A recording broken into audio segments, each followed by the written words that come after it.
اور اس کے لیے میں تمہیں کبھی معاف نہیں کروں گی. نہیں, جو کچھ تم نے میرے ساتھ کیا ہے نا, اس کے بعد تو ایسا ممکن ہی نہیں. میرا تو نام تک نہیں لیا انہوں نے.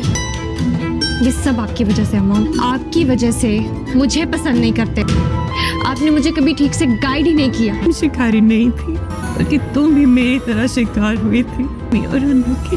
دوستوں, فبیہ اب دن بدن حرم کے قریب آتی جا رہی ہے اور اس کے دل میں جگہ بناتی جا رہی ہے. جس طرح فبیہ بچوں کو حرم کا خیال رکھتی ہے, اب تو ان کو بھی اپنی بیوی برے لگنے لگ گئی ہے اور فبیہ اچھی لگنے لگی ہے, اور اسے یہی لگنے لگا ہے کہ فبیہ ہی اس قابل ہے جو میری بیوی بنے, جبکہ ثنایا تو اس قابل ہے ہی نہیں. مگر اس نے یہ کبھی بھی نہیں سوچا کہ فبیہ کی تو یہ ڈیوٹی ہے جس کے وہ پیسے لیتی ہے, اور ثنایا تو باہر سے پیسہ کما کر میرا گھر چلا رہی ہے. لیکن اب حرم فبیہ کی طرف کھینچا چلا جائے گا, اور ان دونوں کے درمیان ختم کرنے کے لیے حرم کی ماں جو ہے اور وہ چاہتی ہے کہ ثنایا کو تکلیف دے, لیکن اسے نہیں خبر کہ وہ اپنے ہی ہاتھوں سے اپنا ہی گھر اجاڑ رہی ہے.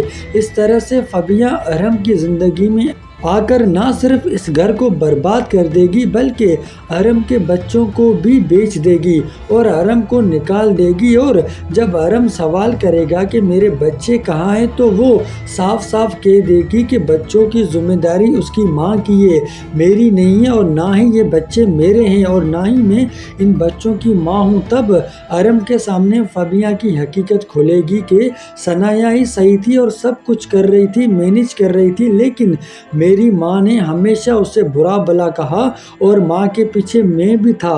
میرے دوستوں, یہ سب کچھ آپ نئے آنے والے ایپیسوڈ میں دیکھنے جا رہے ہیں, تو کریں لائک اور ساتھ ہی سبسکرائب. تو ملتے ہیں اگلی ایک شاندار ویڈیو کے ساتھ.